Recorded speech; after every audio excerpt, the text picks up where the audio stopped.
Hello, and welcome to another episode of Myths and Stories, a Destiny 2 lore podcast. We are continuing our series investigating Clovis Bray and the creation of the Exos. And our last episode, we ended off on a bit of a gory scene for Destiny lore with the kind of dissection and vivisection of Clovis at the hands of a Vex simulation of who he thought was one Maya Sundaresh. And she was essentially torturing him to try and get access and information on clarity, on the darkness, presumably for whatever Vex, the Vex network in general, for reasons yet unknown. Although we had a couple of theories. I was going to say, how do we refer to the Vex? Are they? I know. We think of Vex as like individual, like Hobgoblin, Hive Mind, Quaria, all that shit. But they're all kind of the Vex are just all the same thing, right? Like they all access the same network and everything. So it's weird to think of a Vex as a single entity. It's interesting. So I think the best way to think about them is each Vex, all the Vex have access to the internet, the Vex version of the internet. But each Vex is still its own computer. So it can do its Oh, own okay, yeah. processing, and then whatever its results are then get uploaded to the broader network that they all have access to. Like nodes. Yeah, exactly. Yep. Yeah. Okay, that makes sense. Also, that scene was beautifully voiced uh, at the end of last week's episode. I had chills the whole time Myth was reading that. So Myth is clearly 2023 is the year that we all up our game, and Myth is upping his voice acting game, and it is paying off. Apparently my calling is voicing unhinged serial torturers. So Yeah, I don't know how to feel about that. that's that's not abnormal at all, right? Like No, of that's a course not. Tuesday, right? Everything's fine. I haven't seen Dexter too many times. I don't know what you're talking about.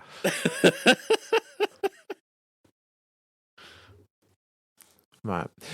So we're continuing with Clovis's logbook. This will probably be the final episode that's going to be coming out of Clovis's logbook. In addition to that logbook, we are also tonight going to be going over some lore cards, primarily from the Legacy Oath Warlock set from the Deepstone Crypt Trade. So we will have those in there as well, and we'll call out when we've switched over to those readings. But starting tonight is going to be pretty much immediately after that scene of Clovis quite literally being splayed, all his different pieces splayed out on an operating table, about to be, tortured by Sundaresh, or, this simulation of Sundaresh. Elsie Should we bursts call her? in, Should we call her Maya Vexaresh? whatever you need. Uh, but Elsie bursts in, dispatches this simulation, puts her grandfather back under anesthesia to be reassembled essentially. Because he wasn't being transferred at this point in time, right? He was just being essentially rebuilt and repaired, Right. squishy bits wise. Right. He wasn't ready to be transferred yet. He was having a bunch of different organ replacements done all at the same time to keep his organic body going just that little bit longer that he needed before he was ready to do an exo transfer himself. That that that honestly makes me question. So obvious, and again, this is a bit of a tangent, but it's just kind of a quick, weird question. Um, we know that during the Golden Age, human lifespan tripled. Do we think Clovis went even beyond that? I think that's probably a safe assumption. It feels like I'm curious if he lived to like 500 or something like that. Like his physical form, his squishy bits form made it to past that, 300 mark. No, it's a good point. I wouldn't be surprised if it did. I don't know if it would have, how much of an extension he got, but if he's literally has a pig farm essentially for the sake of replacing his own organs, and that's a thing that's been happening for a while, which it sounds like it is. I can only assume that it has kept him going for, I mean, who knows, but I would think he's gotten at least another 20, 50 years out of it, if not more, from when Jesus. he should have expired. That's crazy. It is. Absolutely is. But so is Clovis. Very true. So we are going to start the readings tonight with the mysterious logbook. The entry is titled Third Vision. And we're starting off a little weird. It's another one of those trippy dreamscapes that Clovis decides there's a message in. But it goes like this. Something else happened while I was in surgery. It returns to me only now that the antitrimatics have eased the terror of Sundaresh's presence. While I was dead, I had another vision. I was with Clovis II's mother. She was a wolf, and one of her eyes was a star. I was also a wolf. I knew that I was the Alpha, the false Alpha, the pack leader who fights for dominance and rulership, a misconception created by bad research. In the wild, wolf packs are families, and the Alpha simply means parent. Wilhelmina told me that. She was the true Alpha. She was the mother. I was not the true Alpha because I was not a true father. I panted at her as my muzzle dripped blood, and she looked down sadly at the mess between us, and I realized that in my raging need to prove my dominion, I had savaged our cubs. I had killed little Clovis II. I had killed Alton and Wilhelmina and Anastasia. I had killed Elizabeth. I whined in dismay. The alpha wolf stared at me with the one sad wolf eye and one bright eye that dimmed and grew with the exact flux of a variable star. What do? I asked her. Why did I do this? She lay her head down in the bloody snow and looked up at me. She seemed weary. She had seen this happen many times before. She had seen many of her pups murdered by wolves like me. And the voice of Clovis II's mother came from her jaws. You did the same thing someone always does. You saw that there was plenty and gathered it to yourself to make yourself one above all others. And when others threatened your plenty, you struck them down to keep your own station. You grew the enemy in my garden and eat of its bitter fruit. Each time I hope it will be different. Each time I lose a little of myself as the bitter fruit blossoms. Now that fruit will flower in you and in all your people. I do not want it to happen. I want anything else. But the choice is not mine. Why didn't you stop me? I tasted blood on my tongue. Why would you let me do this? And she blinked sadly at me. She had been trying. I hadn't listened. You never said a thing to me, I snarled. Not once. You never told me I was doing wrong. At least clarity sends me dreams. The exobody and the eel, at least it shows me what I can become. You think clarity sent those dreams?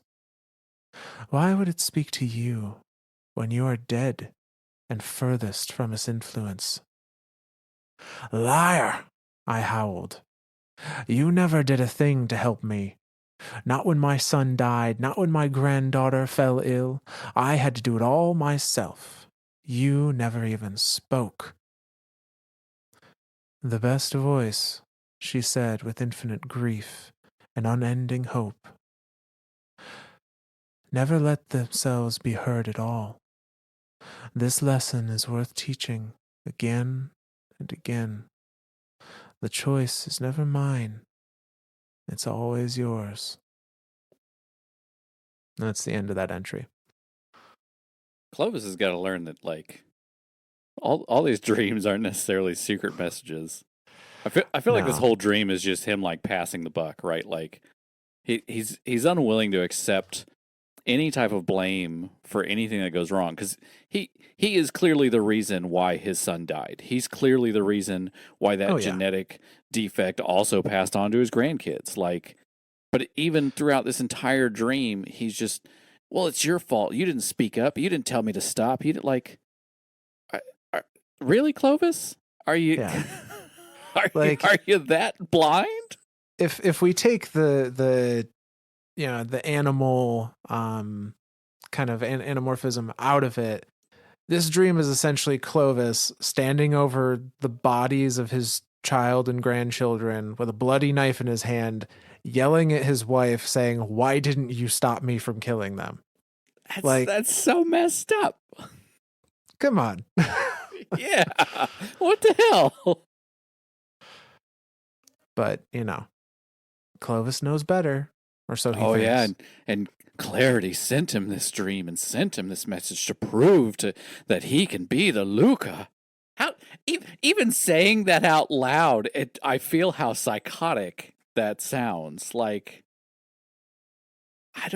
Clovis is nuts, man.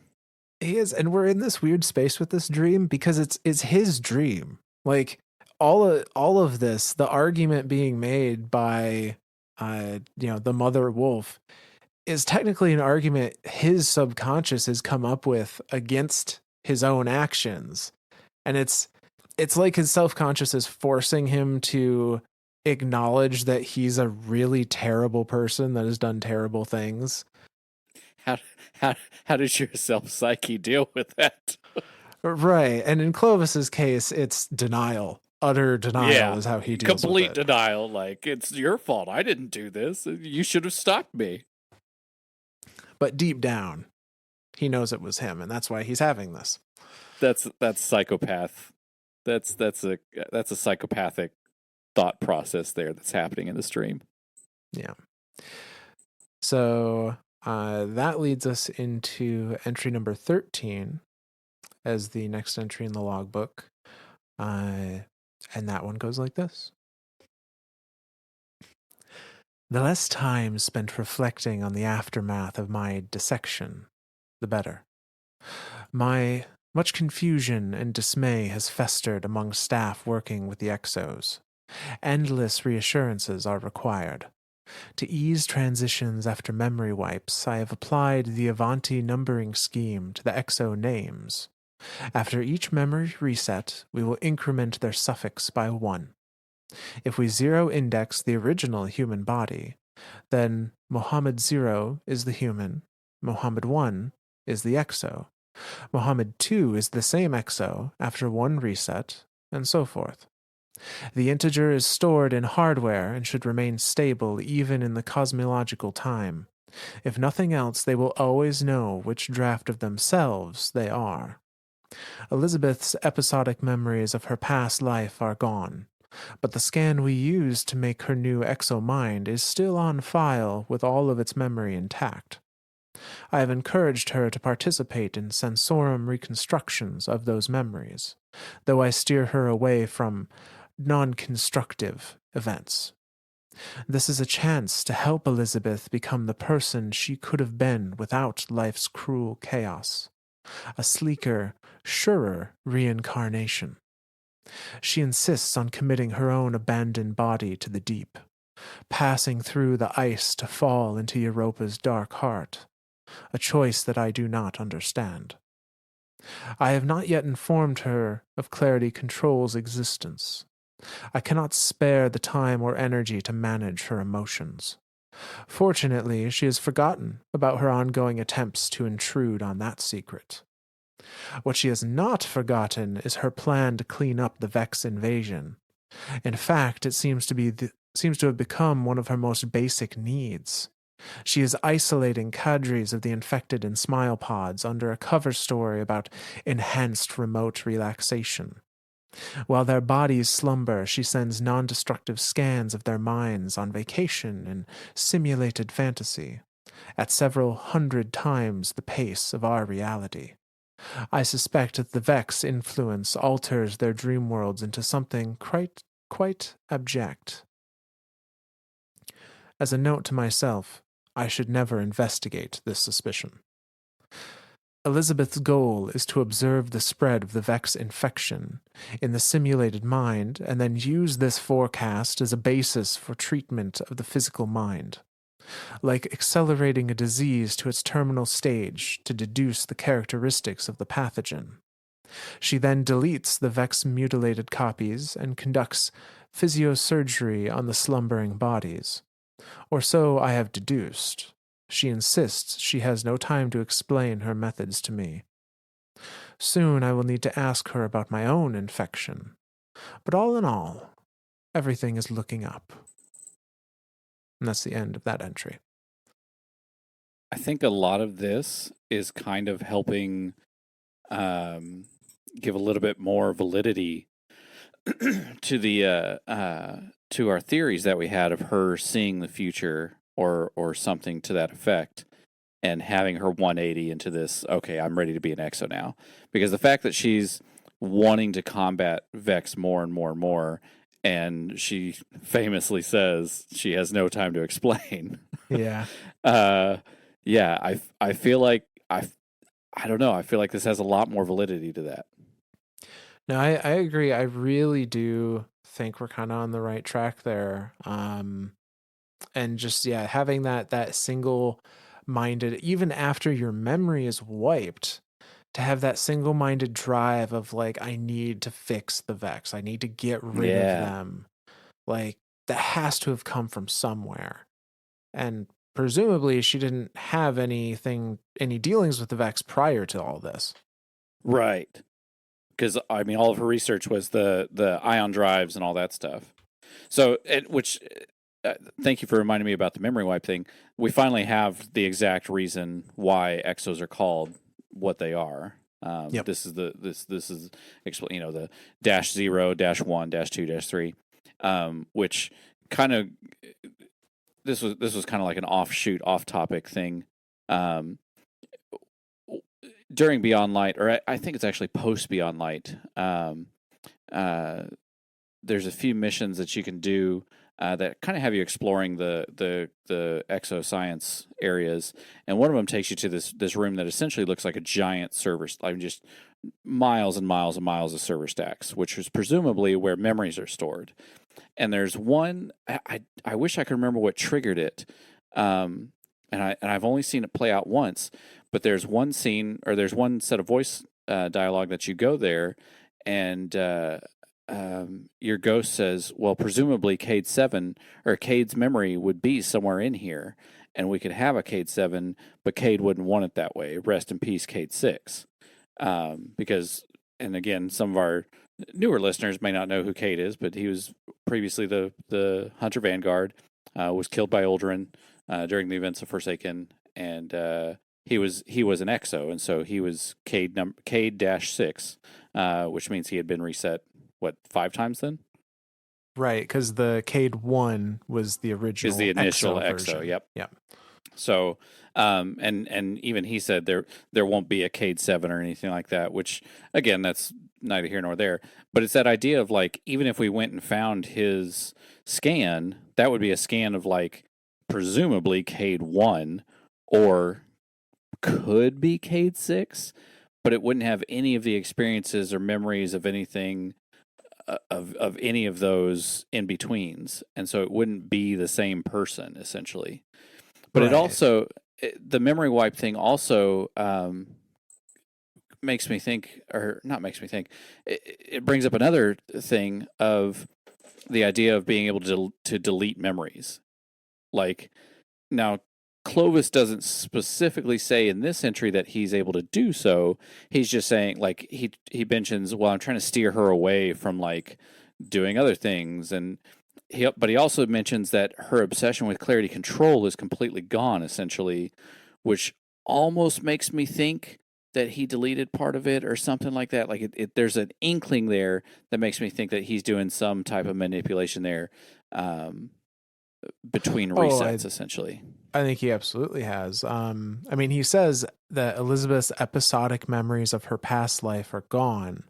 Um, like the memories are intact in the scan, but that doesn't mean they all came, you know, just because they're in the cloud doesn't mean he downloaded all of them into the body, Right. kind of thing. Right.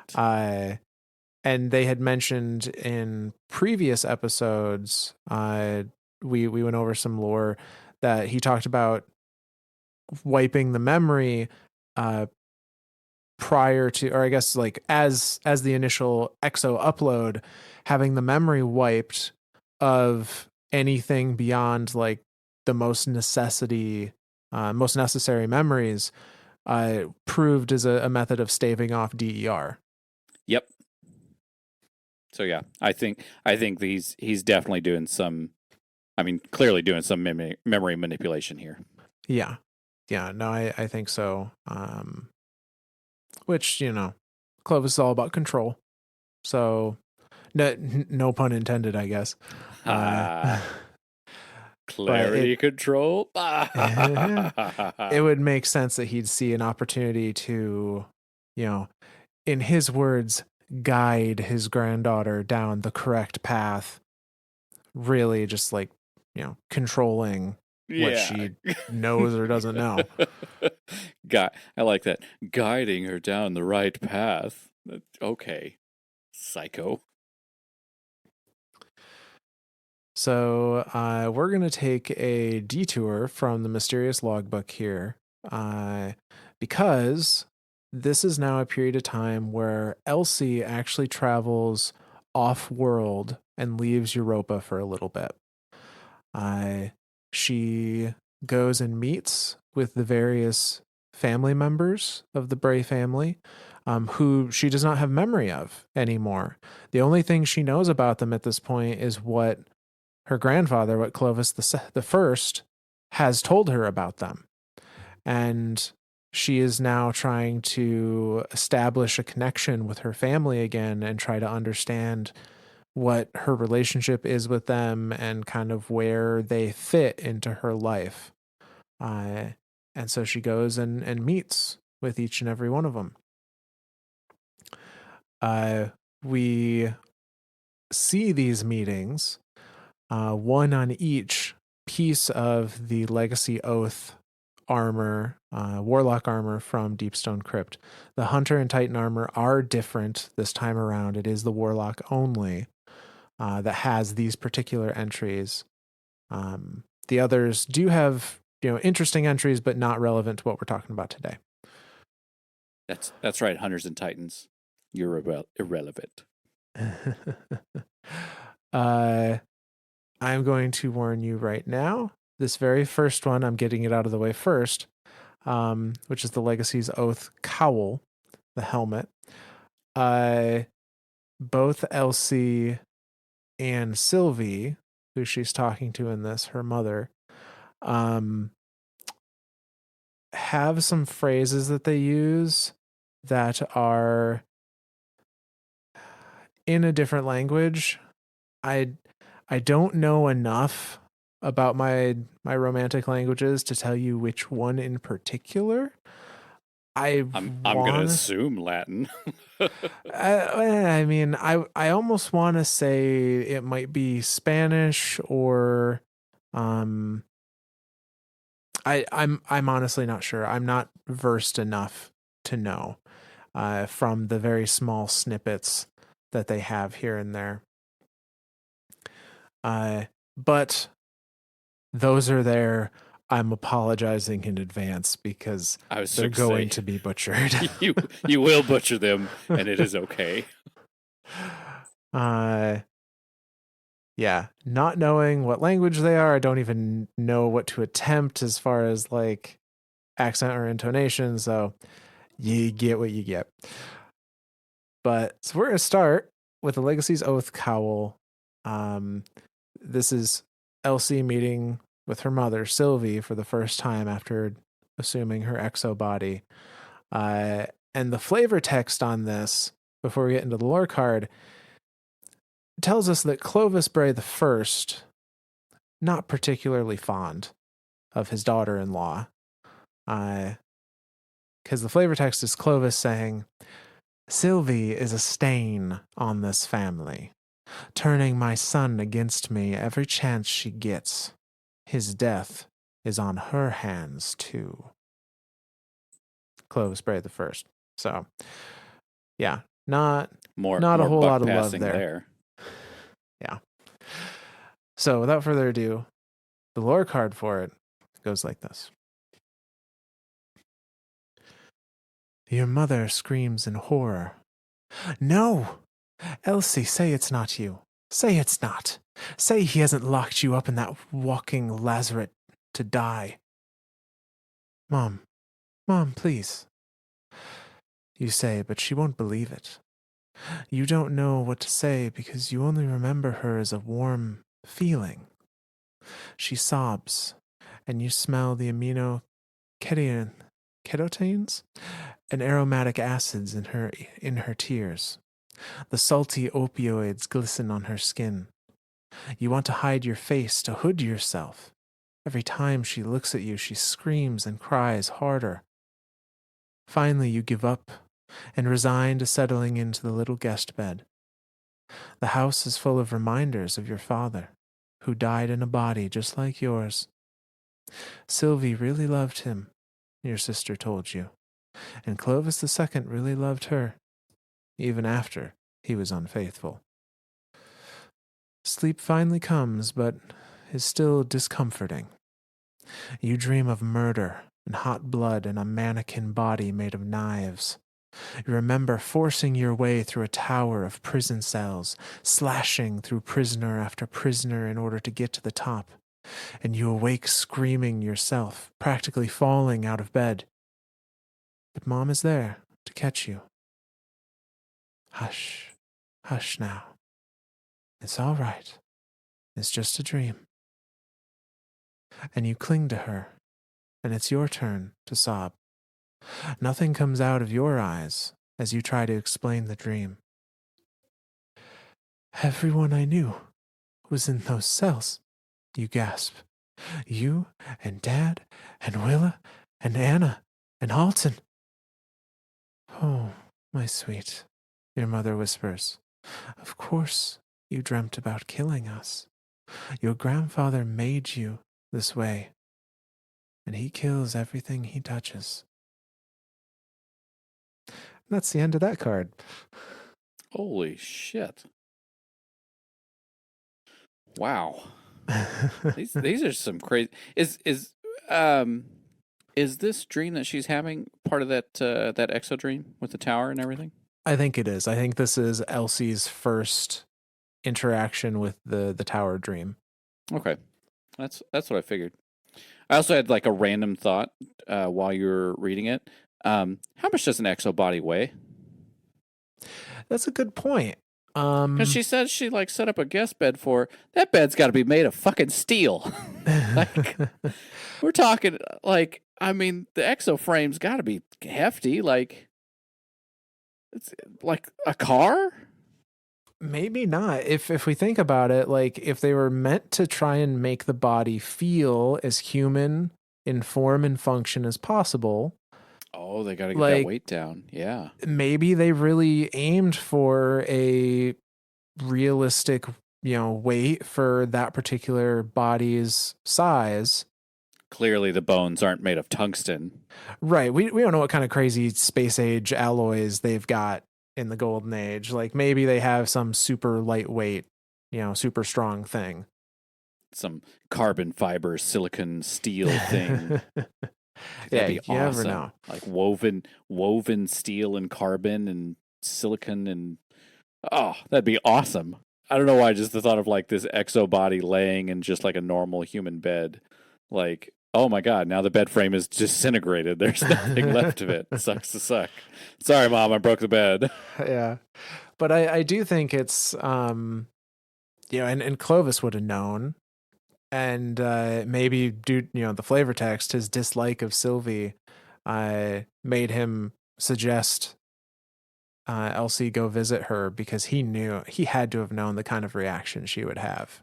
Oh, absolutely. I mean, because this is yeah. So Clovis the second was the one that Clovis tried to put in a body, and it ripped itself apart, right? Yeah, yeah, Yeah. So Sylvie has already seen this a person in a machine body already, and it destroyed that person. And so for her to see Elsie like this, I think is like a re-triggering, right? Like this is like a oh, absolutely. yeah. So yeah, no, I it sucks, but again, I think Elsie did all this stuff for like all the right reasons, type thing. Like Oh yeah, Elsie knows something. Elsie knows something that she's obviously not sharing with anyone. That is clearly more important than whatever's happening in the present day at the time of these readings are happening. That it warranted being put in the exo body. So as much as it sucks and it is kind of a sad scene too, like she doesn't really have a true memory of her mother. She just has that feeling, that, right. and she says that there, but again, that's shit that Clovis was like, you don't need that shit, boop, get the hell Yeah, out of here. yeah. And but even despite kind of their breakdown at the end of her mom not wanting to accept that her daughter has been turned into one of these, um she still comes to her aid and comforts her after a nightmare, uh showing that she still very much genuinely cares for Elsie. Yep. So moving on, our next one is from the Legacy Oath gloves, and this time she is meeting with Wilhelmina, her sister. And the flavor text for this is Clovis Bray the First again, giving his assessment of Wilhelmina, in which he says, Wilhelmina is more like me than she admits. Immortality at any cost, even family. And the lore card goes like this. Not bad, Wilhelm admits. Not bad at all. You bow. Delighted to remake your acquaintance, Dr. Bray. Likewise. I'm sorry about the amnesia, but Grandpa's work always comes with some nightmarish drawback. At least you're not grunting and tearing your own limbs off. You don't understand. Should I be? Our father did. You feel love and frustration when you look at this small, dark-skinned woman, and those feelings say, Big Sister, in your heart. Hey, you offer. Maybe when Grandpa loses his memory, it'll make him a little less. She smiles. Like himself? Yeah, you laugh. I guess you've known him longer than me now. Actually, I guess you always have. Wiping the old man's memory won't change him. He wouldn't do it if it would. Wilha beckons you closer to her lab bench. A projection shows tiny machines interlocked like bricks. Now this, on the other hand, this is my latest project.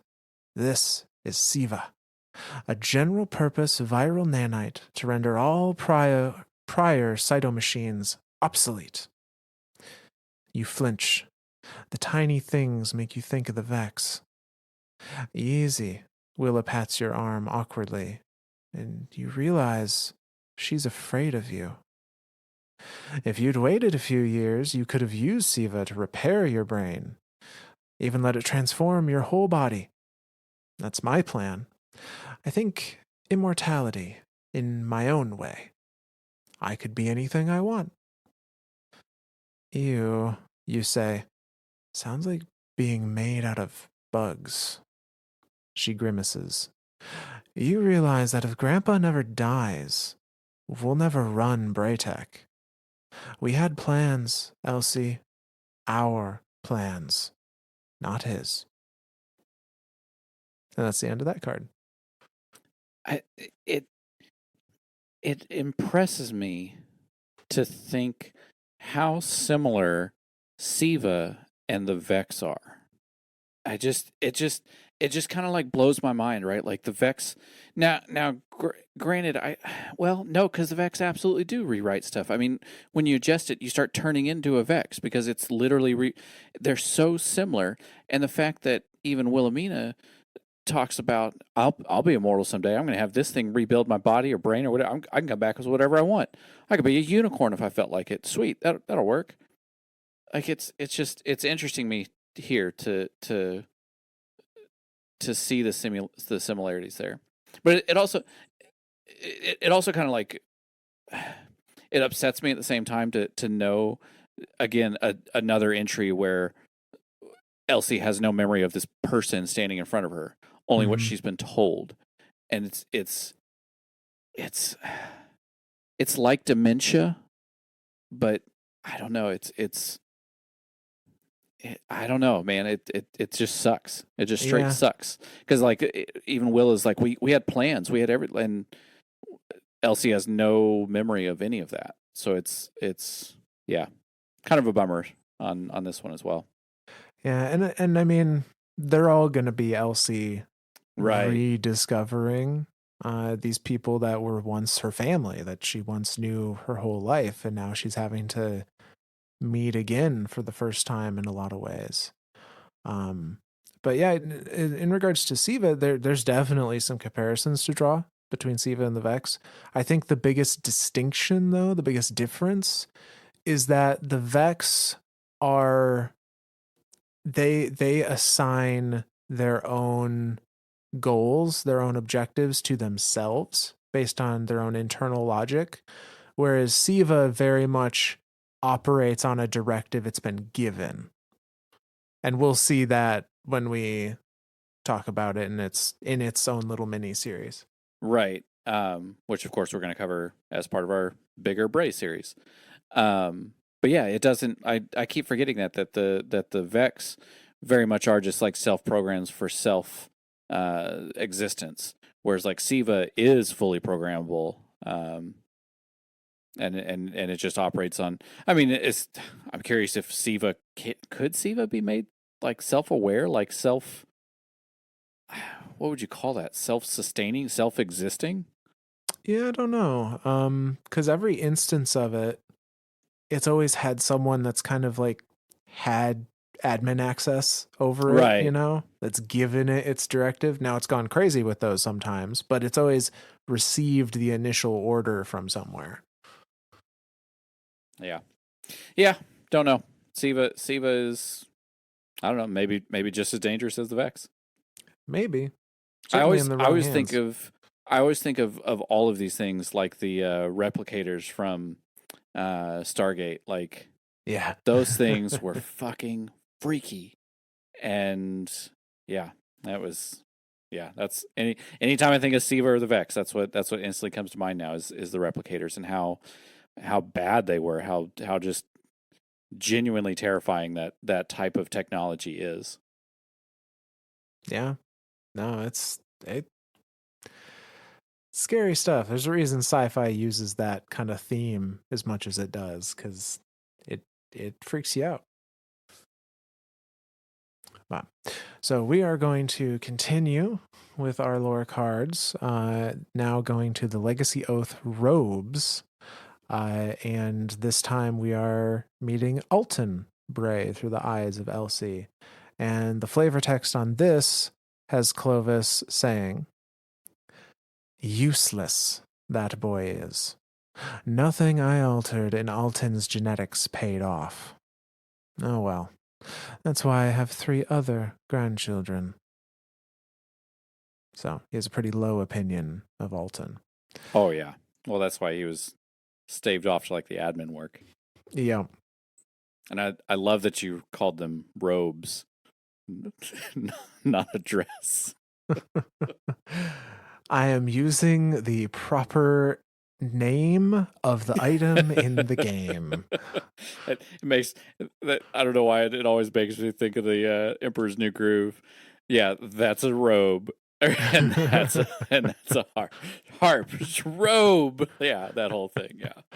Oh, but so the lore card for the Legacy's Oath robes goes like this. So this is what our father died for. Alton reaches out, fascinated. You offer your hand, and he pinches you. Ow! You snap. Why would he let that hurt? I mean, hang on. He rummages around behind his desk, finds a collapsible shelving rod, and grips it like a bat. Don't dodge. He swings it as hard as he can at your head. You can't help but duck out of the way. Hey! If I had hit you, he insists, why would it hurt? I mean, that can't possibly damage you. Isn't pain supposed to be. Isn't pain supposed to signal damage? You can't help but wonder, why is he testing you? Is pain tolerance his idea of family relations? You wish you could remember. Alton, you say, aware that you're retaliating for that pinch. Grandfather invited me to Europa to join his work. He invited Willa and Anna too, but not you. Why? And a tiny crinkle of skin appears on his forehead as he winces. Well, I'm more of a troubleshooter than a researcher. He sent me to clean up that mess at K1, but I suppose he didn't need my administrative skills on Europa. Oh, you say, dubiously. He flips the stylus between his fingers. He must have told you that already. Alton, he didn't mention you at all. Much about my sisters, but nothing about you. I found it disconcerting. He drops the stylus, and anger flashes in his eyes. Mom says grandfather's afraid of women, because he thinks he can't control them. I suppose he thinks he's got me all figured out, though. So he's not interested in the things he already possesses. And that's the end of that card. Yeah, very much showing disdain for Alton. Yeah. But again, I do like that idea of like Elsie coming to visit this guy, and the first thing he wants to do is like pinch, like, and that's an odd thing too to think of. Like, is he pinching a piece of metal, and she feels it? Like that's odd. First off, but then like Right. the second thought of like, hey, what happens if I take a bat to your brain? Like, what what kind of psycho is this family? What is going on here? Yeah. Yeah. I mean, I guess on one hand, it is weird to think about an exo hand presumably is just metal. Like they don't Yeah. have any kind of fake skin or anything. So yeah, like why would that hurt? And that's kind of what he's mystified about. Is like I can't physically damage you in any way. So why would any of this be hurting you? And I guess that the closest thing I can think of is that like that idea of like it's sending a signal to the to the body inside of the exoframe, uh that there's a damaged section there, like, oh, my arm is damaged, I need to do something about it. More of that rather than like, oh, I can't feel pain. Yeah. So yeah, I think it's more of that more than anything. Yeah. That would make sense. Because clearly, like the metal isn't indestructible. I mean, if an exobody was completely indestructible, like we wouldn't. Cade 6 would have never died. Right. Yeah. So yeah, So that's going to move us on to the Legacy's Oath boots. And this one is about Lucia, who was Clovis Bray the First's wife. And he has this to say about her in the flavor text. My dear, sweet Lucia, you were meant to be next to me in this life and the next. There's time yet for me to make it so. Just say the word. So Clovis is still kind of Yeah, pining after her. a little bit. So the lore card for it goes like this. Grandma Lucia wipes sweat from her brow. Help me pull this net in. You pull on it together, but it's hooked on something underwater. So you strip off your clothing and dive into the gentle river, down to where the fishing net was torn on the propeller blade of a long abandoned outboard motor. The net is completely ruined. You decide to make the dive worth your while and catch a wolffish with your hands instead.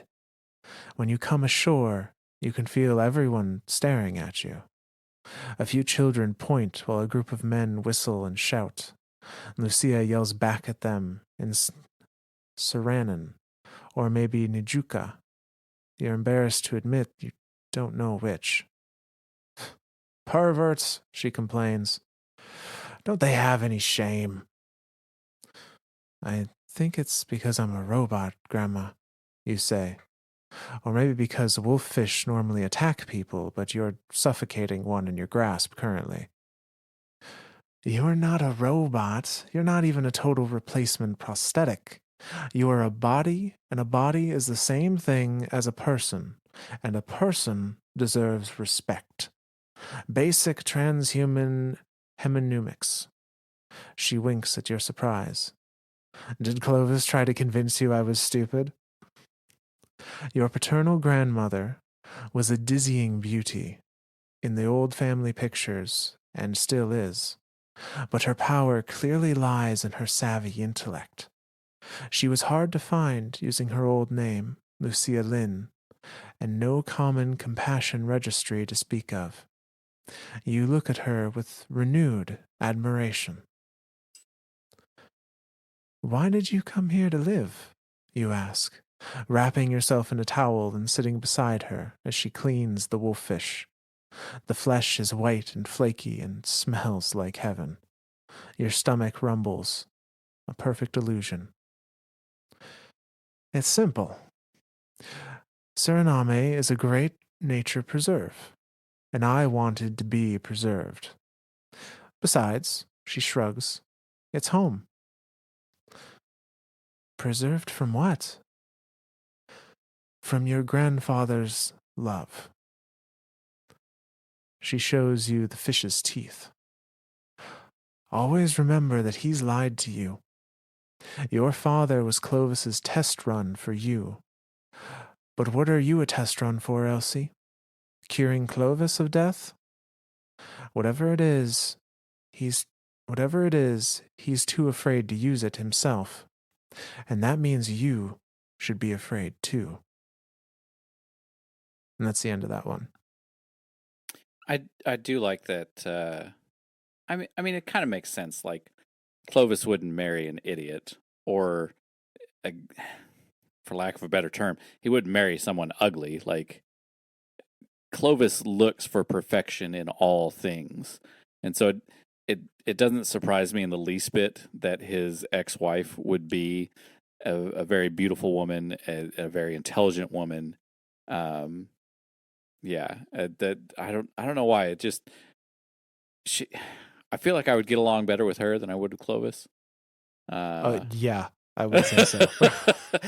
I think a majority of the human race would get along better with anyone other than Clovis. But yeah, but yeah. So and again, I kind of thinking back to that all the people like looking at her and like whistling and the stuff like that, and they like it's it's it's a machine.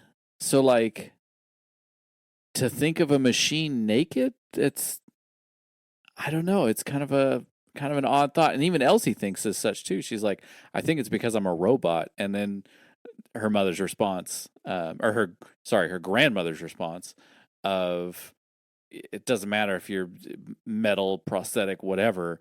You're a body, and a body is a person, and a person deserves respect. I Yeah, like that. I really really like that about her. I I really like that do too. entire thing.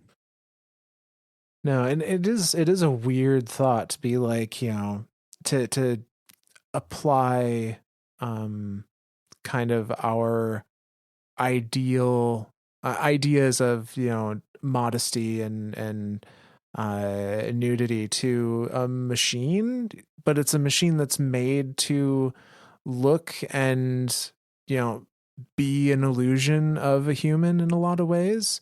So like, Sure, yeah, it's a weird thought experiment. it is. It really is. When it, but like when I think of a naked machine, I think of like my laptop without a keyboard. Like, oh my god, Right. it's Yeah. look at its circuit boards. It's so naked.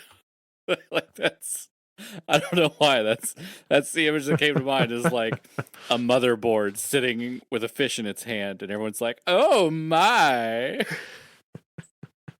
Yeah, that's, I don't know why that's the image that came to my mind of Elsie standing on the beach with this fish in her hand. It's just a motherboard with a fish. That's all it is. Yeah. But we're going to move on and conclude this armor set with the Legacy's Oath Bond. And this one is about the final family member, Anastasia. And the flavor text has this to say from Clovis: Anastasia's obsession with Rasputin is holding back our work. Exos are our future. In time, and with a little push, she'll see. I'm sure of it. And the lore card for this one goes like this: Oh my god, Elsie, you're gorgeous. And she throws her arms around you, and you taste the sodium laurite in her shampoo, and the long chain fatty acids and the rosehip oil that lingers from her girlfriend's kiss. You hug her as hard as she can be hugged, and it's the first time. It's the first time. You can't remember ever touching her before. Anna murmurs in the place where you once had an ear. Before you ask if I'm mad, of course I'm not. It was your right to keep it secret. Thank you, you breathe. But don't breathe. Can't breathe. Grandfather told me he wasn't even sure that I had the disease until recently. Are you sure you actually had it? Anna's pretending to tease, but there's a pang of real fear in her voice. Maybe he faked the diagnosis to get you into this body. Did you run the test yourself? I I can't remember, you admit. Right, of course, I read the letter. Anna draws away and holds you by the shoulders. Elsie, what matters is that you're going to be around forever. We have so much to do. We can finally climb Olympus Mons, and after we summit, I can push you off a cliff and watch you stick the landing. Her smile is infectious, and the light in your mouth reflects in her eyes. And that's the end of that one. Very much the Anna that we know in game. I I love that. I love that being res as a guardian, you still kind of retain your personality, right? Like, and we see a lot of Anna's personality in this one, and it's. I guess it doesn't surprise me now.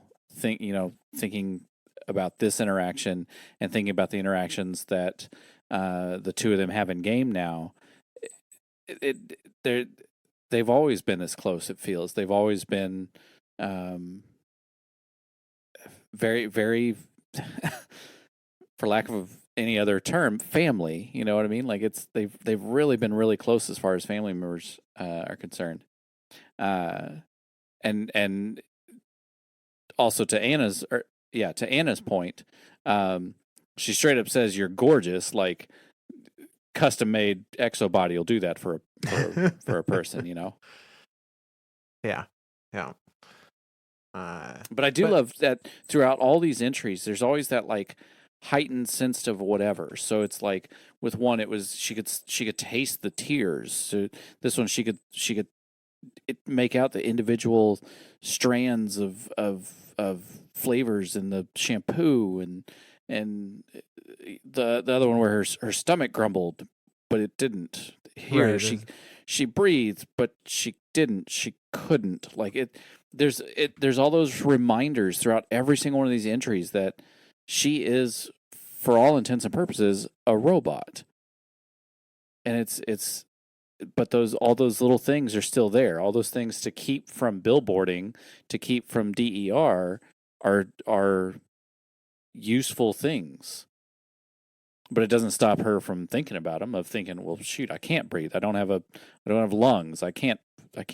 My stomach can't growl. I don't have a stomach. You know, like it's, yeah. Yeah.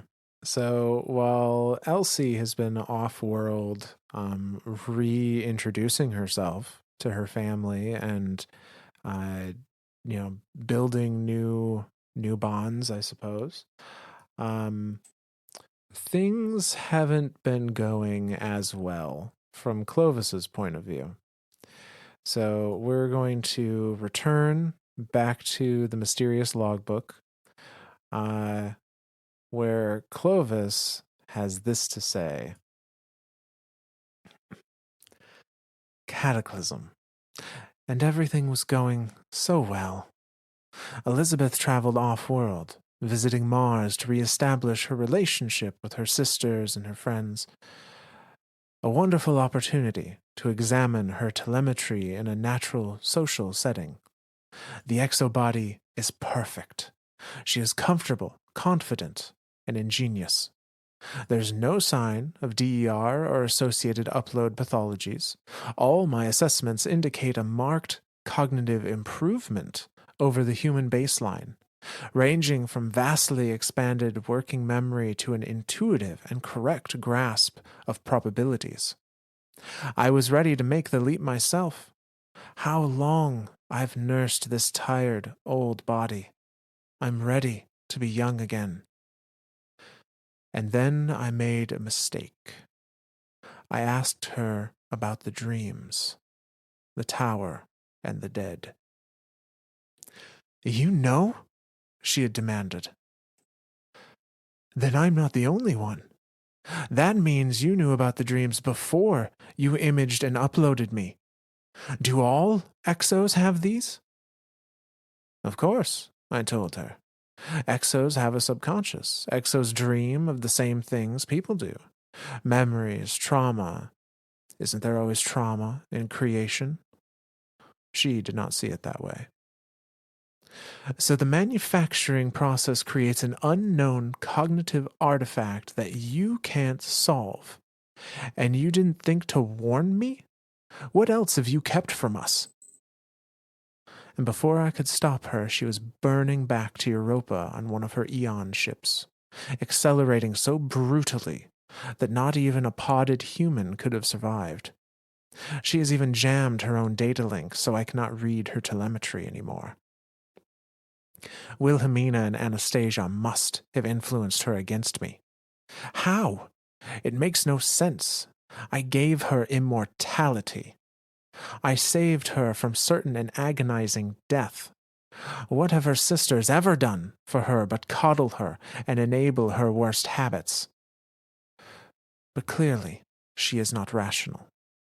She told me that she is bringing a weapon, a way to shut down exo production permanently. If she uncovers something she doesn't like, which she will, it cannot be allowed. And that's the end of that entry. This is it. I knew as soon as she found out something about Clovis, or even something about the process there, that Clovis was keeping some type of information from her.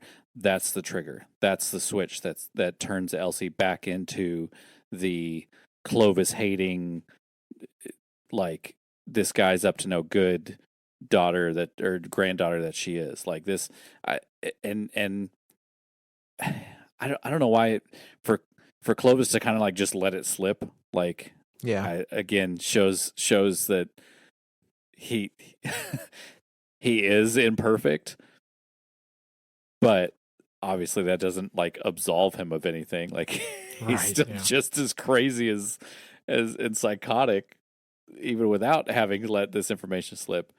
But I love that she's like her first instinct is like, okay, so you knew there was something wrong here. You didn't share it with us. What else you hiding? Nope, don't care. Blowing this place up. And immediately putting her new fortitude as an exo to use by going Oh faster my than any god. human could survive. That's like that blew my mind when she I'm thinking of this. I'm like, okay, thinking of like humans of present day, right? Like, uh, um, I'm gonna get it wrong. Chuck Yeager, the first person to break the land sound barrier. I Is that mean, is that who I'm thinking maybe. of? I think that it's Chuck Yeager or Frank Yeager. I don't know why. I know I'm gonna get 1,000 comments back of like, you idiot, you don't know your shit. Chuck Yeager was the first pilot in history confirmed to have exceeded the speed of sound in flight. So there you go. See, I knew I was going somewhere with this. Um, Frank Yeager's got to be something else then, or Frank Chuck or Chuck Frank or something. You know how my mind works, Myth. All that shit just jumbles together. It's all just one big timey wimey flippy floppy thing. Okay, Uh, so normally I wouldn't interrupt you, but I have to because Frank Yeager, better known by his codename Gray Fox, is a fictional character from Konami's Metal Gear series. God damn it!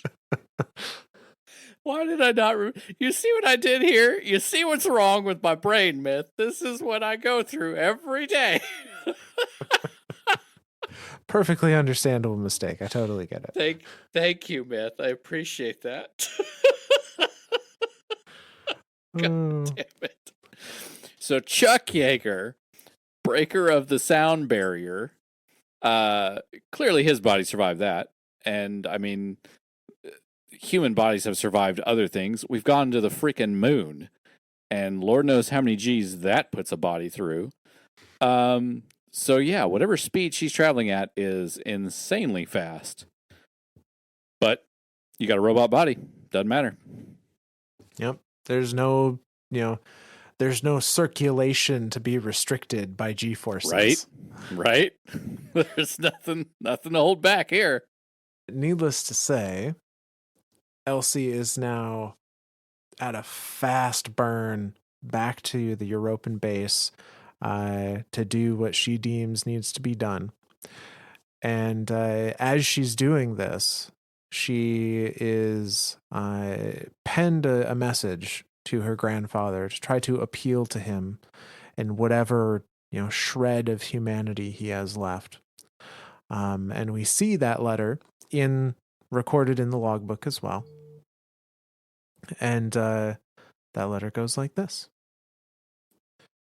Grandfather, I will write this in your language in hopes that you will understand. The Vex are a threat to your lineage, not just to the Brays or Braytech, but to the existence of any human in any possible future. I tracked down Maya Sundaresh, the real Maya, not the Vex parasite in your bone marrow, and she confirmed my worst fears. The Vex will not rest until every star has been crushed into a black hole and every newborn cosmos filled with more Vex. And in the unending array of their enslaved cosmos, they will simulate all possible pasts and fill those with Vex, so that all things that ever lived or ever might live will experience infestation and consumption and torment by the silica nightmare. And in those devoured simulations, the simulated Vex will use our flesh as hosts for yet more nested universes full of yet more nested copies of us eternally tormented by yet more Vex. An infinite regression of pain and madness inflicted upon every possible version of us in every possible world. Not because they hate us or fear us or want to punish us, but because they are indifferent and curious, and they will do every possible thing to us in every possible way. Your concept dictates that the vexed must be annihilated, now, as completely as possible. How can there be any future history to receive your primogeniture and recapitulate your existence in its autogeny if there is nothing in that future but Vex? But there's something worse than the Vex involved, isn't there? The secret you've been keeping from me. The breakthrough that you were promised after your visit to the K1 anomaly. Do you remember that story you read to me when I was a child? I don't. I'm an exo after all. But I found a recording from the nursery. It was one of your favorites, you had said. In this story, a cyborg woman would visit a cold, misty place by the sea. There she met another woman, an oracle possessed by dark influence. The oracle listened to the words that hissed down a long corridor from the distant future. And in this future were many technologies the cyborg woman needed. But there was also a sense of vast malevolence, and no sign at all of anything still human. But there was something else in the shifting mist, out to sea. A tower. I remember thinking as I listened to this fairy tale that the tower must be the key, the answer to the formless malevolence that always accompanied the oracle's words. And you never finished the story. I've been haunted by that tower ever since. And now I dream of yet another tower. And I am going to find out what it means, grandfather. And if I do not like what I find, I visited the Jacob Hardy Trust, and with Willa's help, I secured a topological thought, an irreal artifact of the Traveler's Light. From that mote of paracausality, I have constructed a weapon that will crash every Vex system in 2082 Volantis. And when the Vex are destroyed, you will be forced to cease exo production. If I do not survive the construction and delivery of this weapon, I ask that you share the news of my death with Anna and Willa so that they can make a proper goodbye. I do this for them, not for you. Pray for grace, grandfather. Your estranged granddaughter, Elsie. And that's the end of her message. Holy cow. Well, yeah, that'll do it. You want to crash a Vex network? Paracausality. They can't figure that shit out. That's how we kill Atheon. That's just duh. No, the two things in this one that really stuck out to me. Obviously the tower. Like, clearly Clovis has whatever code or something that he's using, like, has programmed this into subroutines of everything that he's done. I don't know what the significance of this is, but I mean, this is clearly the same tower from the dream or whatever. But yeah, whatever base coding or something, what feeling, I don't know what to call it, but something that Clovis does and something about this story, about this tower and everything, finds its way into every exo. And that's, I feel like this is the origin of the tower. Like this tower that exists in every exo's dream is from this story. And that presumably is all there is to it. Yeah. But I don't know. I do find it interesting that it does seem in some fashion or in some way that they had access to light. Like, she refers to it as an artifact of the Traveler's Light. Right. Presumably a mode of light. Yeah, so they do have access to light energy in this form, but it sounds like no one has been able to tap into it, or Clovis certainly wasn't interested in trying to use it, when he was building his exos. Maybe because Clarity was whispering already, or maybe for different reasons. But they do know light exists, at least on some level. Yeah. I mean, they'd have to, right? Like that's well, I guess they wouldn't have to. Like there's nothing, because the Traveler is still kind of like this unknown thing to them. Right. It like they know it terraforms worlds and makes crazy shit happen, but yeah, I guess there's no reason for them not to know that light exists, but there's also no reason for them to utilize light in any type of way, or to know that it exists. Yeah, no, that's an interesting. Yeah, definitely much worse of a weapon than I thought. But not. I mean, worse is probably a subjective term here, because I mean, wiping out the Vex is probably a good thing. I think it would absolutely be the best thing that could happen for humanity. Yeah. But it is not the best thing that could happen for Clovis.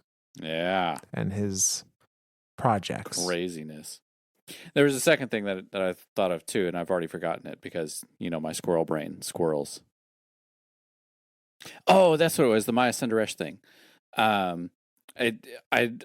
I mean, well, obviously here we have an entry of now she is actively seeking out more information about the Vex. So again, I think that subroutine, that triggering subroutine of whatever she studied and she knew she needed to become an exo. She has accessed information from before she was an exo, and that is now re-triggering her drive to solve the exo problem. Or not the exo, solve the Vex problem. Yeah, there was somehow, some way she left that itch in her psyche to like, you have to deal with the Vex. You have to deal with the Vex. You have to deal with the Vex. You have to learn more about them. And like that has been a driving force for her. Even without the memories, there's still that like that unexplainable need to combat the Vex. It's to me, it's the same. It's the same thing we see as Guardians, right? There's some underlying drive there. I mean, for like the Drifter, it was not following that thing, not going that way. I'm going over here. That's where bad stuff is. I'm going the opposite direction. For Anna, it was got to learn more about the war mind. Got to help humanity. Like every Guardian that has been risen has some sort of drive, some secret drive in them that keeps them going, and I presume is one of the, maybe not prerequisites for resurrection, but definitely something that ghosts look for, beings that have some type of drive. But yeah, it's yeah, we're definitely seeing that in Elsie. That drive to want to wipe out the Vex. Yep. So she has stated her intent is to destroy everything Clovis has been working for, especially after having reached a success with her. And we get to see the consequences of her actions in the next entry here, which is titled Tactical Log. And this is kind of a printout of a number of different functions that are happening in the mind of the Hanu AI, which is in control of the kind of Clovis bunker, for lack of a better term. I think Deepstone in general, like Hanu is in control of Deepstone in general. And now that I think about it, Hanu might be the AI that's in the morning, that's talking to us in the Morning Star. I was going to ask, is that the one we hear during the most beautiful scene in all of Destiny, the spacewalk out in Morning Star from the between the second and third encounter? Is that the AI that's talking to us? I think La think it might Fontaine de Jouvence. I learned French from that AI. You learned 2 words from that. Hey, you shush you. My level of French is the same level of whatever language you were trying to figure out earlier between Elsie and her mom. So suck it, myth. You're not wrong.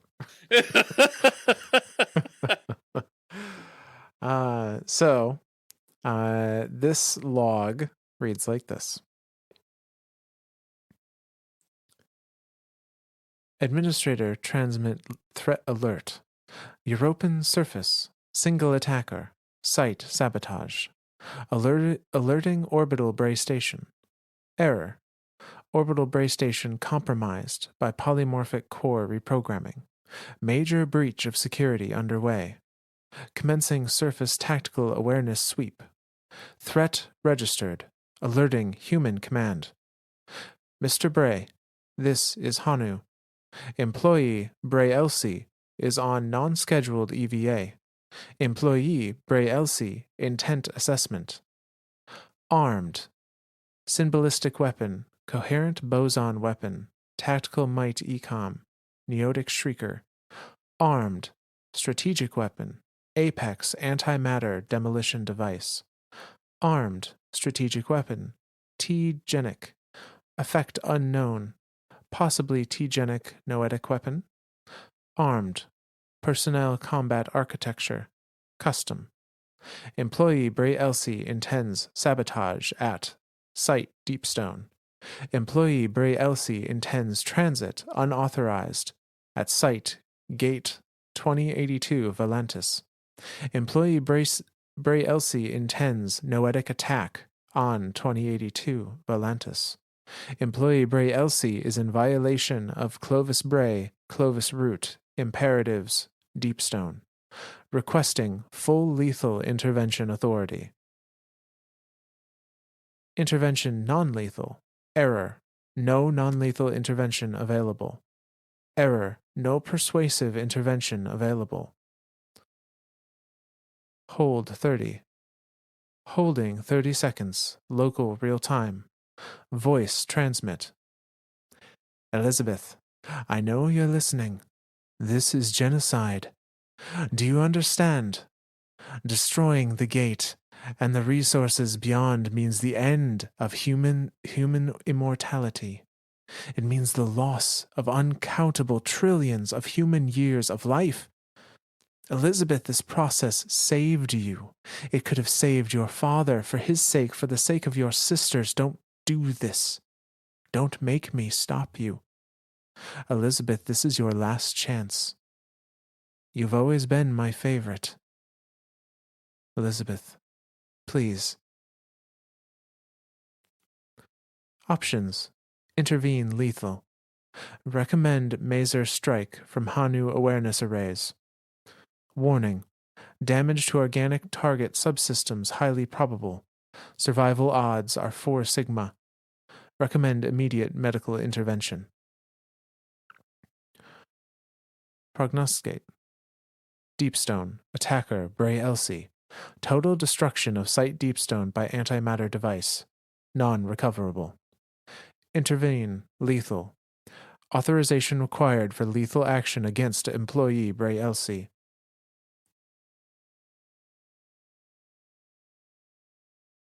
Now this is interesting because some of the responses that are being produced by Hanu here, it's really hard to do in an audio format. It's Clovis is entering commands, and some of the responses I'm reading are the responses to the commands that have been entered, like on a terminal or a command prompt or what have you. Right. And this one is interesting. So, private key, Clovis root, hash word, live connection, Clovis root. Clovis is providing authorization for lethal action against Elsie. Right. Because, well, and presumably because earlier in the reading, it talked about like there is no non-lethal interjection. There is no persuasive interjection. So did he like not program in non-lethal and persuasive interjections against his own bunker, his own base, his own Deepstone crypt? Like, is the only is the only response to any type of thing coming as a invasion or attack or something like that, lethal interaction. Well, I don't necessarily think that's what it is. I don't think that he doesn't have non lethal means. I think it's Hanu, the AI, has analyzed the situation and has analyzed Elsie's intent and is saying, we cannot persuade her and she will resist any non lethal attempts.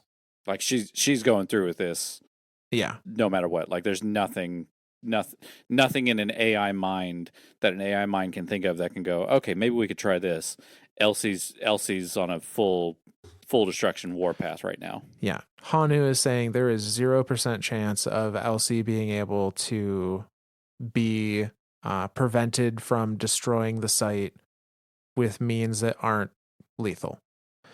And interestingly enough, even despite having that information, Clovis still sends a message, still kind of pleads with her.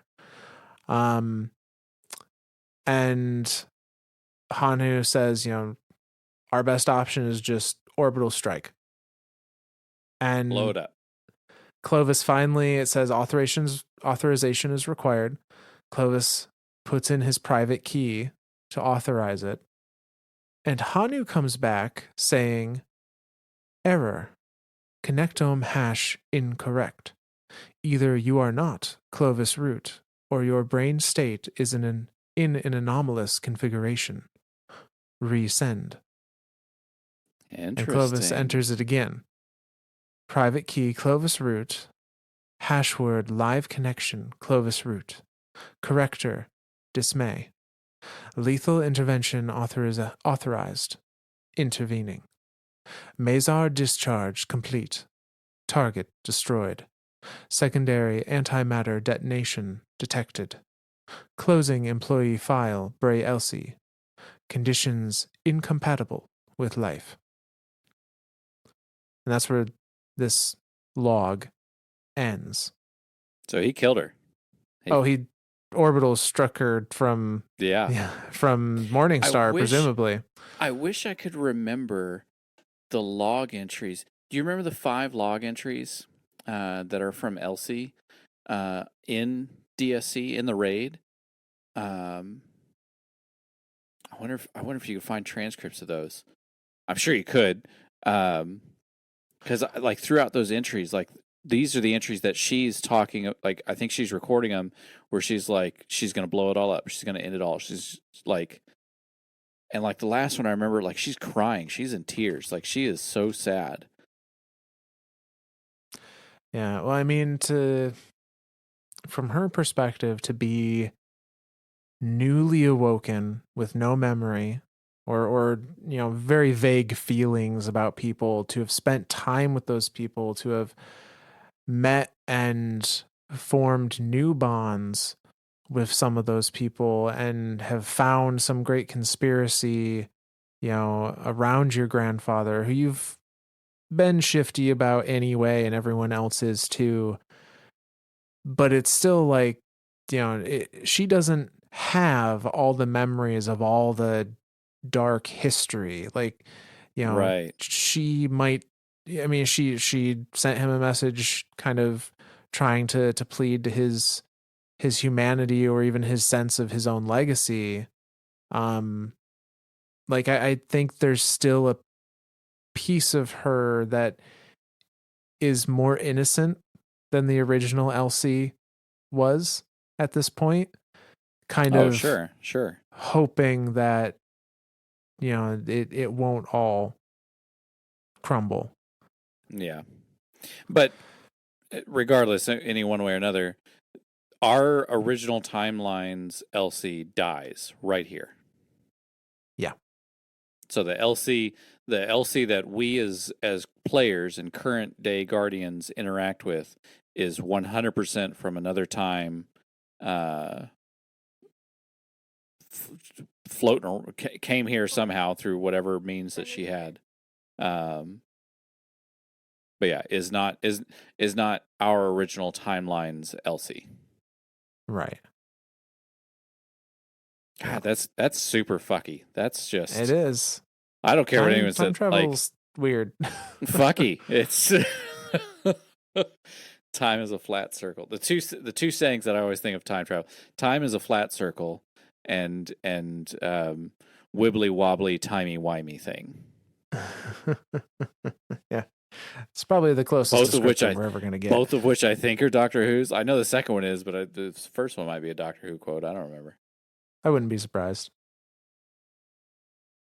But so with that, Clovis has authorized, uh, despite having to tell the AI that like his mind state is altered because of dismay of Yeah, being upset he at had to having to he do had to put this. in that extra set of commands to say, yeah, I understand that what I'm doing is a lethal thing, and it doesn't seem like I'm in a right state of mind. But here's another set of parameters to look at, and then the AI is Yeah. like, oh, okay, that checks out. So she is gone. Target eliminated, with an antimatter detonation. Like Oh, it's gone. There's nothing left. no coming back from that. Not even And not even metal bits are coming back from that. we pick up on the very next logbook entry from Clovis, which is entry 15. And he's not okay with what just happened. So entry 15 goes like this. Everything is fine. Elizabeth is not dead. The person I struck down out there was an error, an anomalous offshoot, deranged by outside influence into paranoia and confusion, like a cancer cell. And like cancer, I had to target and remove her. She betrayed me. I invited her into the greatest scientific and existential discovery in human history as a trusted partner, a participant in my living and immortal legacy, and she tried to blow it up. Can there be any more betrayal? Anything more intimate? My own granddaughter, child of my pattern, issue of my logic, a serpent, a worm in the apple, an enemy of eternal life. The version of Elizabeth Bray was no granddaughter of mine. She was a stranger to me. I would kill her if it hadn't already done it herself. I would kill her if she hadn't already done it to herself. Without the Vex and the Deepstone Crypt, I cannot make more Alcahest, and without Alcahest there will be no Exos. She would have damned me to die in this filthy half-pig carcass. She would have destroyed not just my legacy, but my eternal existence. What I did was wholly justified and entirely moral. I saved trillions of years of my own life. I saved all the future good that I will do for humanity. I am a Saul, rejected by God as king. Do I now cast spears at my offspring, as Saul cast his spear at Jonathan? Did I burn Elizabeth into a black star on the ice for no reason but my own fear? And no, there is only one divinity here. One angel sent by a pantheon of true gods to invite me into their company. It has not rejected me. This was a test, a clarification of my will. I had to choose between the two vessels of my legacy, the immortal legions of the Exo program and one foolish, wayward child. And I chose correctly. I chose correctly. Gods do not repent. Gods do not relent. The Christian God's failure was not in calling Abraham to sacrifice Isaac, but in halting the sacrifice. For if God had gathered Abraham's son to him, then Abraham would have understood that it was not his role to obey God out of hope of mercy and compassion, but out of pure submission to a superior will. It is not in the power of mortals to know or question God's plan. It is only in their power to obey. But it was an evil spirit that moved Saul to turn his spear on David, and it was the jealousy of David that moved Saul to cast a spear at his son Jonathan. Am I inhabited by an evil spirit? Is Sundaresh in me like the witch of Endor, the sorceress of Kirabit Sasef, who guided Saul to his death in battle? Something has changed in the behavior of the Vex. I think Sundaresh signaled them. Who, after all, was the one who flagged an alert to Hanu? Someone who used my codes, but who was not me. And without that alert, Elizabeth's sabotage on Bray Station would have succeeded. The Vex do not want the Deepstone Crypt destroyed any more than I do. And I fear an attack is coming. I must fight this battle with the purest will. I cannot tolerate this infection any longer. I will escape this polluted husk and pass into my eternal form. One final, perfect image of my mind, backed up forever in ultra-stable quartz, and then installed to live on in the bodies I have devised.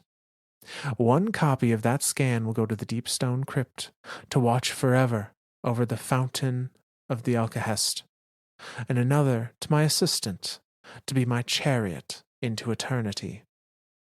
And Elizabeth will be there, eternally at my side. I still have the scan she made when she abandoned her mortal form. I will remake her from that image, restore her as she was, before she thought to betray me. Truly, clarity is the font of second chances. And that's the end of that one. He's turned it into a holy war. With himself playing God. Yeah. He's turned Jesus Christ. No pun intended. Yeah, no, and then that brings up another thing. So he killed Elsie, but he could just make her again. So maybe this is the RLC. Fuck, man, time and exos. This is all fucky. So, and that's an interesting point. So he seems to suggest here that he's not the one that sent the command. Yeah. That someone else using his credentials.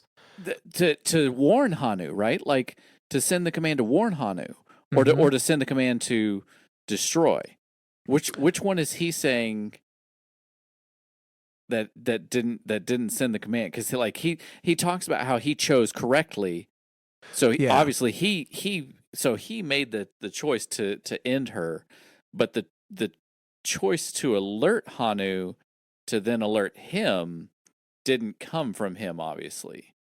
Because Hanu should have just gone through automations and just been like, kill that. Like, that thing's coming here to destroy us. And again, he knows that the Vex need this place as much as he does, because this is the Vex's entry point to the Soul System, essentially.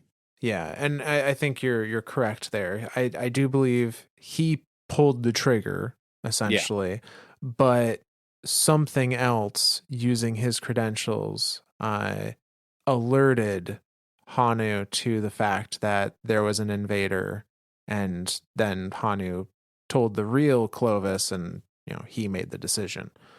Yep. But presumably, if it was a Vex influence that informed Hanu of Elsie's intent to blow them up, it may very well have been this kind of after image of Maya Sundaresh. And absolutely, it's in their best interest to retain access to this new universe of organic things that need to be vexified. Yep. Is that Vex? No. If then, go to make Vex. Yeah. So we have super simple commanding there. That's I like the Vex. They program in BASIC. We are going to move on to the final entry of Clovis's logbook and our final entry for tonight. And we're just going to go along for the ride here. So it goes like this. She is saved. By the grace of my good work, Elizabeth is saved. Even now she leads the preparations to defend against the Vex incursion. When I loaded her into her new exobody, I told her that the Vex had compromised her last instance, and it had become necessary to destroy her. Hardly a lie. I have given her life thrice over, first by creating her father, then by saving her from her illness, and now I have rescued her from her foolish mistake. I did what I failed to do for my son. I gave her a second chance to live and to be my loyal granddaughter. The backup sites have been alerted, and reservoirs of the Alcahest have been dispatched to keep them running if Europa fails. My work is done. It is finally time for me to go to my own reward. I have prepared a custom script. So there's a printout here of a number of things. Essentially, it boils down to, at this point in time, his current body has roughly 36 hours to live without additional organ transplants. He continues. All I need do is strike a key, and the scanner will sedate me, flush me with the poison of immortality, and rip a perfect image of my mind from the quantum information encoded in the atoms of my brain.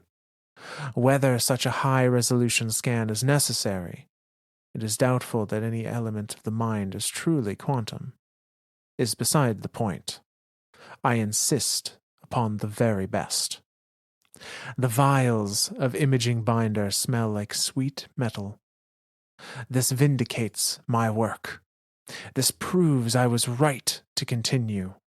All those doubters, all those defeatists, all those whining myopics who bleated, "You have enough, Clovis. Why must you ask the world for more?" All have been beaten.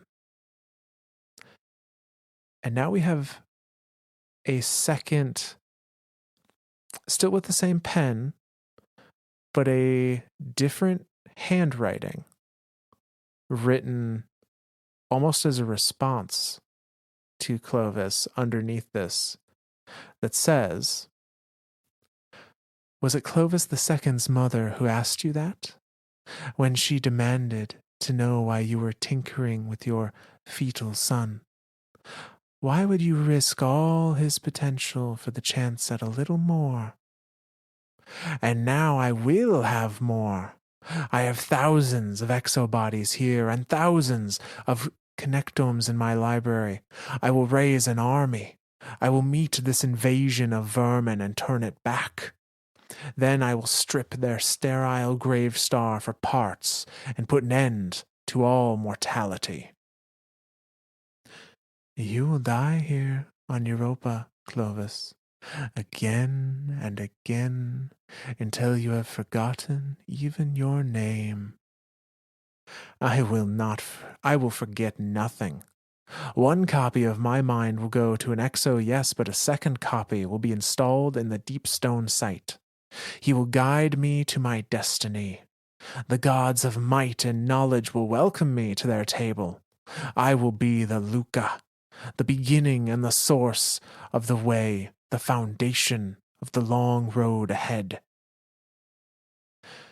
You will be the name they scrape from the tarnished salvage after the fall of man, the ruins of all your work picked over by the survivors of your folly." Shut up, Sundaresh. I must leave a letter for my family. I must be sure they do not grieve me. I must tell them how, in the end, I triumphed. There, it is written. If you really believed in your banal philosophy, you would never leave a letter. You would be assured that your own survival was all that mattered. You meager, squirming thing. You never understood clarity. You never will. You are bound to this husk even as I shed it. You will die in its poisoned wreckage while I attain the perfect eternity of an angel. You will be the residue of my transubstation, something left in the workings of a coffee pot, some greasy sin. Oh, we cannot be parted from you, Clovis. After all, we want the same things. We crave the same power. We will go into eternity together. I had the strength to kill my own granddaughter. I will certainly have no trouble killing you. Yes, like the pigs, savaging your young. And how do you know you made that choice yourself, hmm? She was going to destroy so much of our work. Perhaps we nudged you just a bit. Irrelevant. She was going to destroy so much of mine. As I say, our work. You are afraid, Clovis. I can feel it. Then feel this, you jumped up pond slime. And Clovis activates the final scan, the terminal scan of his brain, killing his organic body and uploading himself finally into an exo mind. And that is where the century ends. Yeah, you can't tell me that some of Maya Vexaresh came with him. I'm telling you right now, part of that came with him. Yeah, I mean, that's the whole reason we have this current season. He's attributing the fact that she's, quote unquote in him to the Vex radiolaria that is like starting to course, that infection that's now starting to like literally seep through his bone marrow and whatnot. Rewrite him. And he's attributing her to being in his physical organic body, and thus when he sheds it, becoming an exo, that she'll no longer be a part of him. She'll be separated from him permanently. But it really makes you wonder if that's the case. Lol. Yeah. I'm pretty sure if something, I guess there's maybe a difference between being a voice in his head and something taking control of his hand to write messages back to him, which is freaky to think about. Freaky part to me, like, because that's all she's ever been to him, is this voice in his head. Like, at some point in time, they did work together, and we know that because of the Spire of the Watcher and the entries there. Mm-hmm. But yeah, the entire time that he was doing the exo thing, that he thought he had hired Maya Sundaresh, she was literally just a Vex infection in him.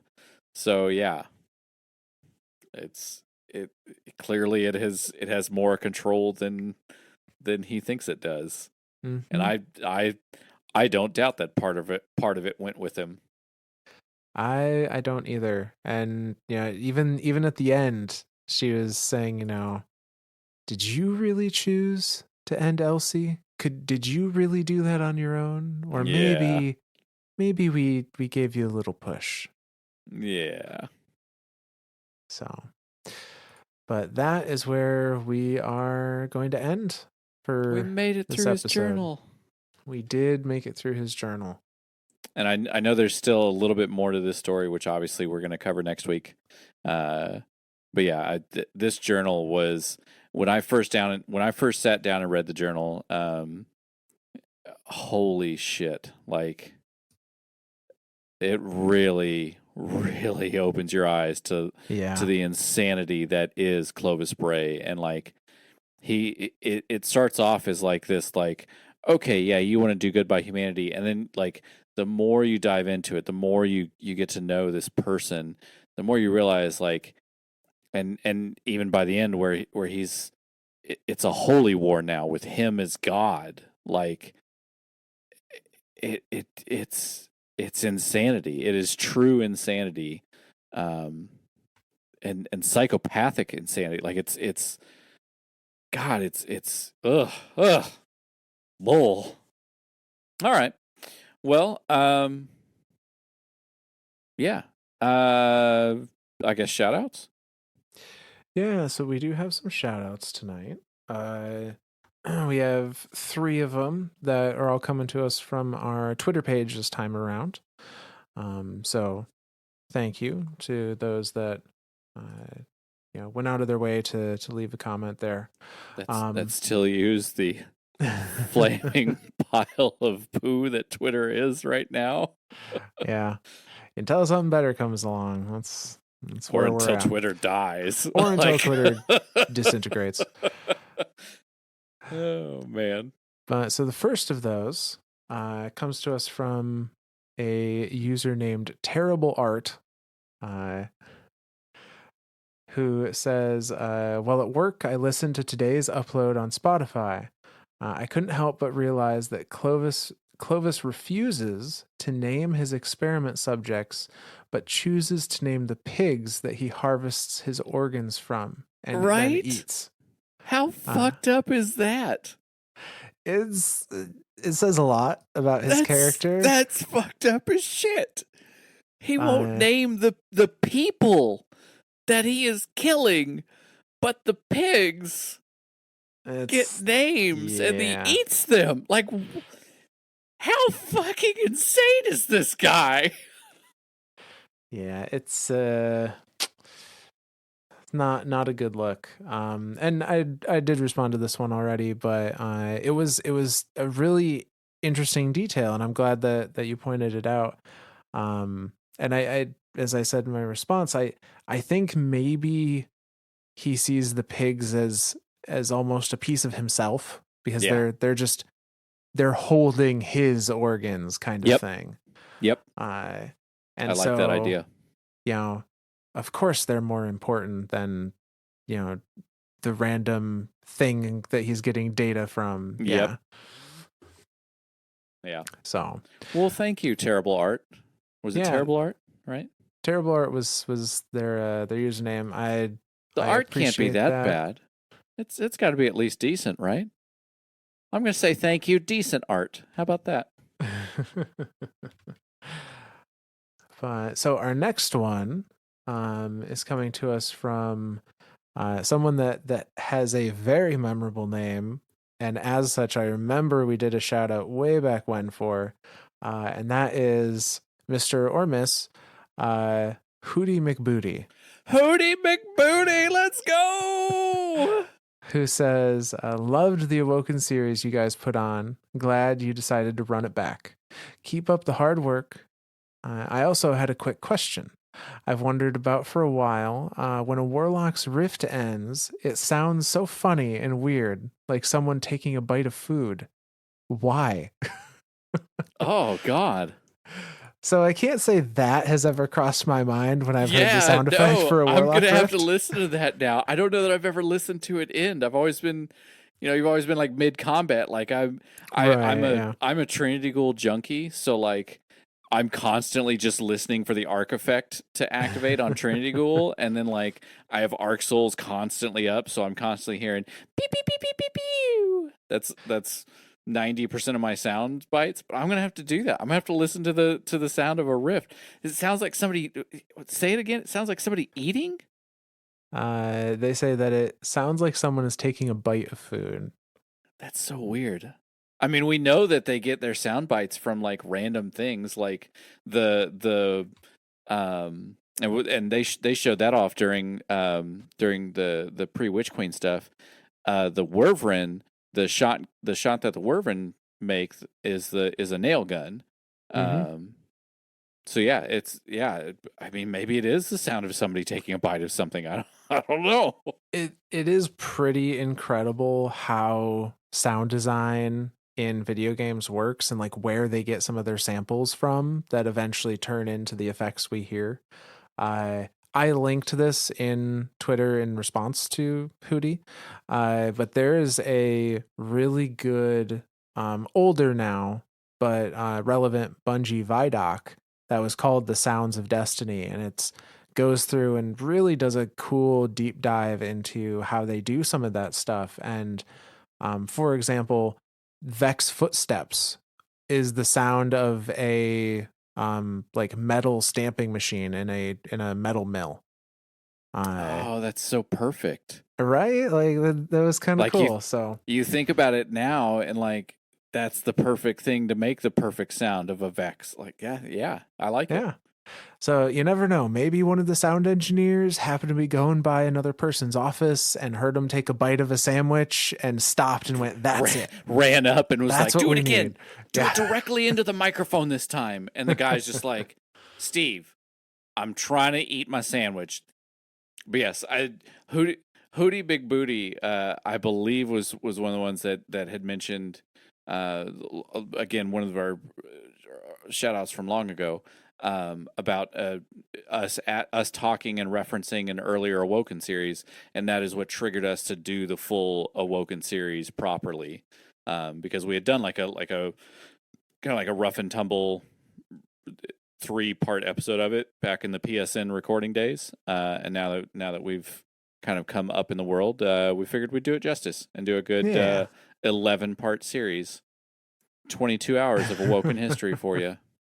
You know, just a small, Just small, quick listen. Yeah. just quick one. But thank you, Hootie. Yes, Hootie thank you. McBooty. I just like saying that. It's a fun name. So our final shout out for this episode comes to us from a Twitter user titled The Kvostov. Not just a Oh, Kvostov, but the Kvostov. is he an exotic? I mean, I don't see why not. Kvostov Yeah. was an exotic last time I used it. So Yeah. they say, I've been hooked on your podcast since first discovering it last week. You've been keeping me sane at work while out driving. Keep up the good work. Hell Thank yeah. you. Yeah. Oh, it's yeah. I'm glad that our clan members kind of pushed us to start doing this, and it's it's it's I look forward to it every time we go to record. Like obviously I've stepped my game up this year with getting sound panels and new recording stuff, and yeah, I feel like we've really upped our game this year, and it's really starting to pay off again too. Because I know we're close to, I think last time I checked, we're really close to 90,000 listens. I mean, essentially in 1 year and 1 month of throwing this out there to have almost 100,000, that still blows my mind.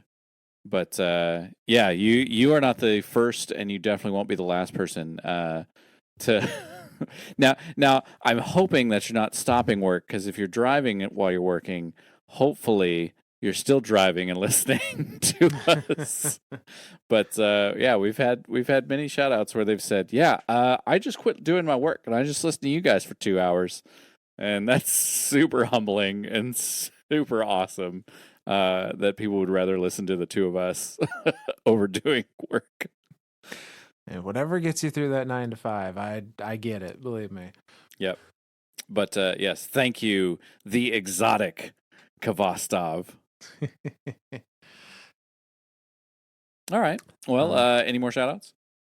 No, that's it for our shout outs tonight. But if you're interested in wondering where you can reach us, if you want to leave a comment, you can do so through either your platform's review, be it like Apple Podcast or Audible, or you can reach out to us via Twitter for as long as it's around, and that is at Myths and Stories, Z instead of an S.